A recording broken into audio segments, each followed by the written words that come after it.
All right. Can you So start yeah. off by telling us a little bit about yourself? Okay, let me turn down. Well, I'm 14 years old. Um, my main hobbies, I really enjoy singing, acting. I want to become a dancer. I love dancing, and I just love performing in general. I play like 6 instruments: piano, drums, guitar, multiple other things. But all in all, I just love like arts and like music in general. There's some like my favorite things. I'm kind of out of breath for some reason right now. But I am a ninth grader in high school. I live in Denver, Colorado, and yeah, that's kind of a little bit about me. I also love lots of sports as well. So, What was it like being put at the spotlight at such a young age, and how did you learn to deal with all the hate that you were receiving? well, I like it's been a year since I've been on social media, and like half a year since I've really been out there, and in a lot of like the big stuff, I guess, or a lot more followers than I did back then. And so I did get lots of hate at school, and it was weird being like thought of as not really a normal kid. People would like look at you and they wouldn't label you as like, oh, there's Case. It was like people started calling me the Case Walker and making fun of me, like calling me many names and just like being very rude. And I was very confused at first, but then I realized I just had to forgive them because they didn't really understand it. And um, yeah, they just didn't really understand it, so they didn't know really how to process it or what to say to me. So I really had to just forgive them and not really care. So. Definitely. So when you first started getting recognition on social media, you held meet and greets that had causes associated with them, such as autism. Can you tell us like a little bit why the reasoning behind going down that route? Well, my main like goal or message is just always to be yourself, and also um I have a neighbor and lots of other friends that have struggled with loss of parents, divorced parents, like little brothers have disabilities, or just lots of struggles like that. And my main focus, like I wouldn't be doing what I am doing right now if I wasn't able to help people. Like what's the point of just like making yourself better if you can't make others like help others? And so while I was doing these meet and greets, not only was I like getting to meet my supporters and make them happy, but I also wanted to help a cause. So at one of them I chose autism. One of them I supported cancer with my neighbor. She came she's diagnosed with cancer, and it's been going on for a couple years. So that was my first meet and greet, was for her. And then my Dallas meet and greet was the autism one. So That's amazing. I think it's thank you. inspiring what you've done and accomplished. What's the hardest obstacle that you've had to overcome, like depression, anxiety, grief, like a loss of someone, anything? Hardest, let's see. I haven't really had many like just straight up struggles. Like I don't have divorced parents. I haven't had too many really bad losses. I mean, my grandpa died, but the main thing that I really struggle with is just worrying too much about what others think. And a lot of people struggle with that just because we're human and we do care what others think. But I was always like bullied and made fun of for like what I like, I guess like liked. Like I've always been obsessed with Justin Bieber, and I didn't know how people made fun of me for that until like middle school hit, and I'm like, wow, I've been bullied my whole life because I was just so caught up in doing what I love. But my biggest struggle has just been um, really getting over the fact, like not worrying about what others think, and that's like a big main struggle for many people. So it's just like not really caring what others think and just doing what you love. Definitely.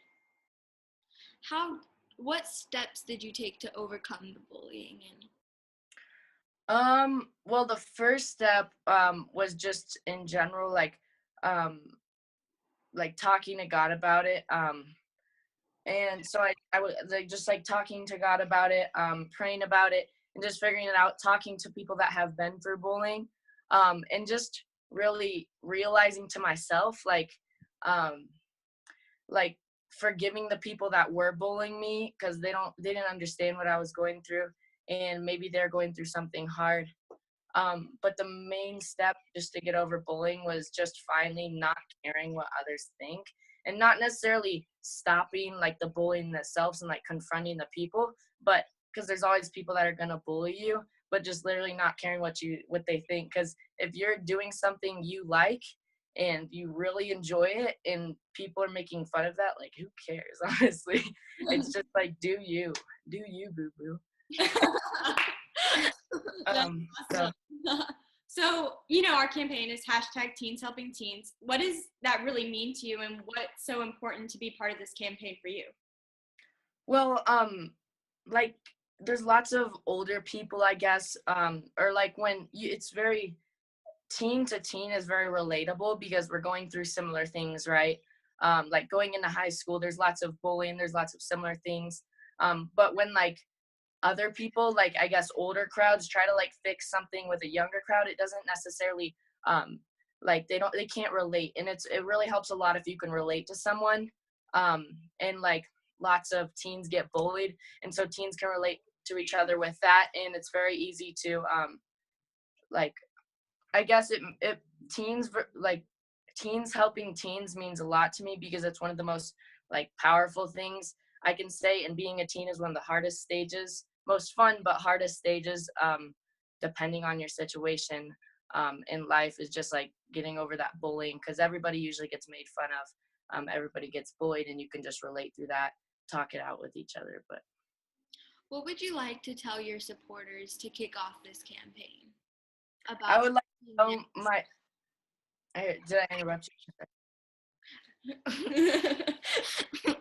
Okay, I'm just gonna re-say the question. What would you like to tell your supporters about being there for each other, like giving them advice or something? Well, the main thing I would like to tell them is just and like love others. Don't worry about yourself or loving yourself. If you don't like yourself, you like that'll be fixed just by loving others. Because if you love someone else and if you're loving on people and being kind, and that person will love someone else and learn from you, and it'll all come around. And basically, it's just really if you give to others too, like just loving on others and giving to others, because everybody needs help, and eventually you'll get help for yourself too, and people will love on you. But it's just really all about helping others in general instead of really, because it's hard to help yourself.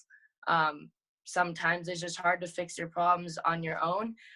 But one thing you can always go to is just when you're having a bad day, go up to someone another person that may be having a bad day, and be like, hey, I see you're having a bad day. Just remember this, or smile at them, or give them a hug.